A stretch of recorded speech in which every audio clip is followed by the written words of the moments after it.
Welcome back ulit dito sa aking channel. So, itong image na ito na nakikita nyo sa screen ay nakita ko lang sa isang post sa Facebook group. At sabi niya dito, pa-help daw dahil nahihirapan sa paggawa ng roof.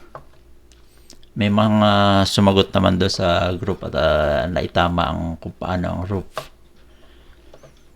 Bali dito, napansin ko lang na kaya hindi niya makuha dahil ito ay wala sa gitna. See dito kung i-measure natin ito, it's about hindi ito scale, pero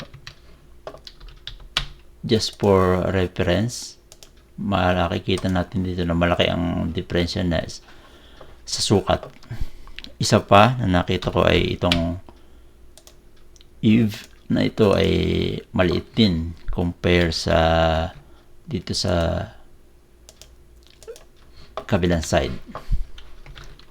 So it's not scale, so ito ay hindi yan ang tamang sukat niyan. Tanggalin na natin. So ginawa ko siya dito at gagawin natin yung tamang paggawa ng roof. So, kailangan itong angle ng ridge niya ay laging naka 45. So, i-move lang natin to line na to. Then, i-mirror lang natin to dito. So, meron ka na isang face ng roof. So, i-mirror lang natin ito pareho dito sa kabila.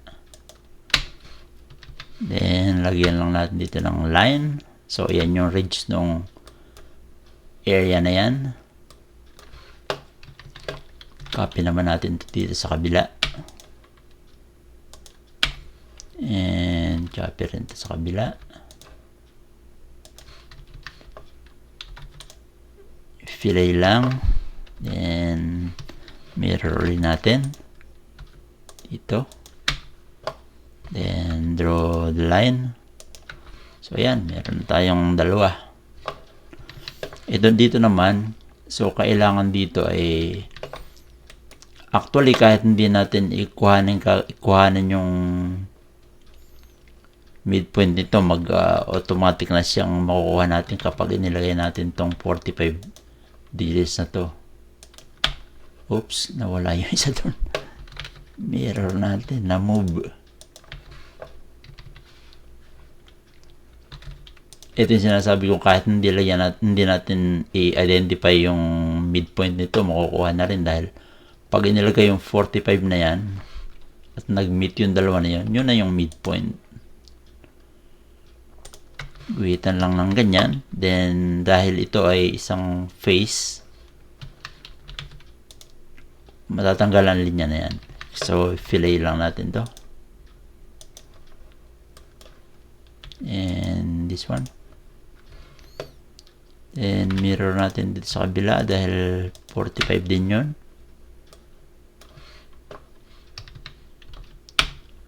So, ayan.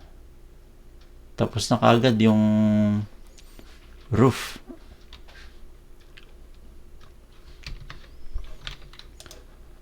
Bale, yung keep in mind lang na dapat itong eave ay puro pare-parehas ang distance niya dito.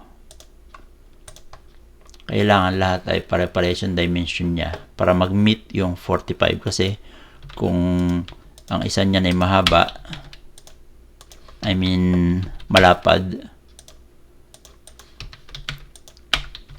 kapag nag 45 ka dito, hindi na siya mag-meet yun. Kaya dapat laging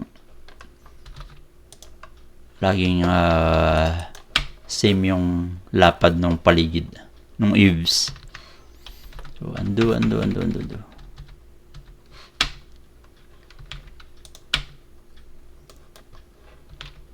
So, ayan. Sana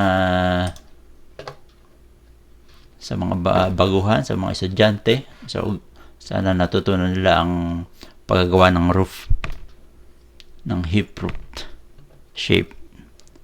So thank you, at sa susunod na video ulit.